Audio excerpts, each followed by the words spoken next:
అండి, welcome back to my channel అండి. ఇవాళ మనం ఒక tasty and yummy recipe prepare చేసుకుందామండి. అది రవ్వ కేసరి, అది పైనాపిల్తో. మామూలుగా వెడ్డింగ్లో కానీ క్యాటరింగ్ వాళ్ళు ప్రిపేర్ చేస్తారు కదా, అదంటే నాకు చాలా చాలా ఇష్టము. సేమ్ అలానే ఆ టేస్టు, ఆ స్ట్రక్చరు సేమ్ అలానే ఉంటుంది. నేను చేసిన ఈ ప్రాసెస్లో చేయండి, తప్పకుండా మీకు పర్ఫెక్ట్గా కుదురుతుంది ఈ కేసరి అనేది. ఇప్పుడు ప్యాన్ తీసేసుకొని కొంచెం దీనికి నెయ్యి ఎక్కువే పడుతుందండి. కొంచెం నెయ్యి ఎక్కువే వేసేసుకొని ఇప్పుడు మెజర్మెంట్ చేసుకుందాము. ఇప్పుడు నేను ఇక్కడ ఒక బౌల్ చూపిస్తున్నా కదా, దీంతో ఒక కప్పు రవ్వ తీసుకున్నాను. ఈ రవ్వ అస్సలు మాడిపోకూడదు. లో ఫ్లేమ్లో పెట్టేసుకొని మనకు బాగా గోల్డెన్ బ్రౌన్ కలర్ వచ్చేంత వరకు దీన్ని బాగా ఫ్రై చేసుకోవాలి. సిమ్లోనే పెట్టేసుకోండి. ఇలా బాగా ఫ్రై అయితేనే కేసరి అనేది మంచి టేస్ట్ అనేది వస్తుంది. ఇప్పుడు అది అలా సిమ్లో పెట్టేసి వేగుతుండగా మధ్య మధ్యలో కలుపుతూ ఉండండి, మళ్ళీ అడుగంటేస్తుంది. ఇప్పుడు మరో పక్క ఒక ఇలా తీసేసుకొని పాత్ర మెజర్మెంట్ చేసుకున్నాం కదా రవ్వని, దేంతో అయితే రవ్వ తీసుకున్నామో దాంతో ఒక కప్పు నేను షుగర్ తీసుకున్నాను. నాకైతే కొంచెం షుగర్ ఎక్కువ అనిపించింది. మీరు కాకపోతే కొంచెం తక్కువ తీసుకోండి, పర్లేదు. మీకు తక్కువ కావాలి అంటే, లేకపోతే 1 కప్ మెజర్ చేసుకోండి. ఏ కప్పుతో అయితే షుగర్ తీసుకున్నామో అదే కప్పుతో 2 కప్స్ ఆఫ్ వాటర్ అనేది వేసుకోండి. పాకమేం అవసరం లేదండి, జస్ట్ అలా షుగర్ కరిగిపోతే సరిపోతుంది. ఇప్పుడు దీని పక్కన అలా చక్కెర కరిగేంత వరకు పక్కన పెట్టేద్దాము. ఇటు పక్క ఏంటంటే మనకు చాలా వరకు రవ్వ అనేది ఫ్రై అయిపోయింది. చూసారా, కలర్ బాగా చేంజ్ అయింది.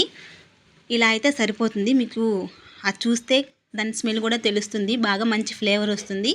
అలాగే మనం చూస్తే కూడా కలర్ చేంజ్ అయిపోయి బాగా పర్ఫెక్ట్గా తెలుస్తుంది అనమాట. ఇప్పుడు మనం ఆల్రెడీ షుగర్ కరబెట్టుకున్నాం కదా, ఆ వాటర్ అనేది మొత్తం ఇందులో వేసేసుకోండి. ఉండలేం కట్టదు, మనం ఫ్రై చేసుకున్నాం కదా, భయపడకుండా మొత్తం వాటర్ వేసేసుకోండి. ఇప్పుడు ఫ్లేమ్ అనేది లోలోనే uniవ్వండి, ఎందుకంటే అడుగంటేస్తుంది కదా. ఎందుకంటే ఈ వాటర్ మొత్తం ఇంకి కూడా మనకు ఇది అనేది బాగా దగ్గరకు రావాలి. ఇలా చూసారా, కాసేపటికి ఇలాగా రవ్వ కూడా ఇలా పీల్ చేసుకొని వాటర్ అంతా బాగా దగ్గర పడిపోయింది. ఇంకా కాసేపటికి ఉంటే మరి కొంచెం ఇంకా బాగా దగ్గర పడిపోతుంది. ఇప్పుడు మీకు ఫుడ్ కలర్ ఆప్షనల్ అండి, మీకు నచ్చితే వేసుకొని, లేకపోతే స్కిప్ చేసేయండి. నేనైతే కొంచెం లైట్గా వేసుకున్నాను అంతే.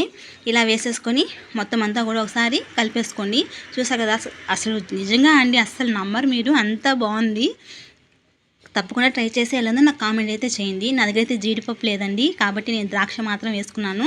ద్రాక్ష వేసుకొని ఇలా పైనాపిల్ ముక్కని ఇలా చిన్న చిన్న ముక్కలుగా వేసుకున్నాను. ముందు చేసిన ప్రాసెస్ ఒక ఏదైతే, పైనాపిల్ వేసాక దాని టేస్ట్ అనేది ఇంకా చాలా అంటే చాలా మారిపోయింది. అసలు ఎంత బాగుందో, తప్పకుండా ట్రై చేస్తేనే మీకు తెలుస్తుంది ఆ ఫ్లేవరు, ఆ టేస్ట్ అనేది. మంచి ఫీల్ అవుతారు. ముందుగా కొత్త వాళ్ళు మన ఛానల్ ఎవరైనా చూసినట్లయితే సబ్స్క్రైబ్ చేసుకుని నాకు సపోర్ట్ చేయండి ప్లీజ్ అండి. మీరు సపోర్ట్ చేస్తేనే కదండి నాకు ఇలాంటి మరిన్ని వీడియోస్ చేయడానికి ఎంకరేజ్మెంట్గా ఉంటుంది. ప్లీజ్ అండి, డూ సబ్స్క్రైబ్ మై ఛానల్ అండి. మీకు కావాలంటే ఎక్స్ట్రాగా కొంచెం నెయ్యి యాడ్ చేసుకోండి, లేకపోతే స్కిప్ చేసేయండి. నేనైతే కొంచెం వేసుకున్నాను. ఫైనల్గా ఇలా సర్వ్ చేసుకొని వేడివేడిగా తింటుంటే అలా తెలియకుండానే గొంతులో నుంచి జారిపోతుంది, అంత బాగుంది. వీడియో నచ్చితే లైక్ చేయండి, షేర్ చేయండి, సబ్స్క్రైబ్ చేయండి.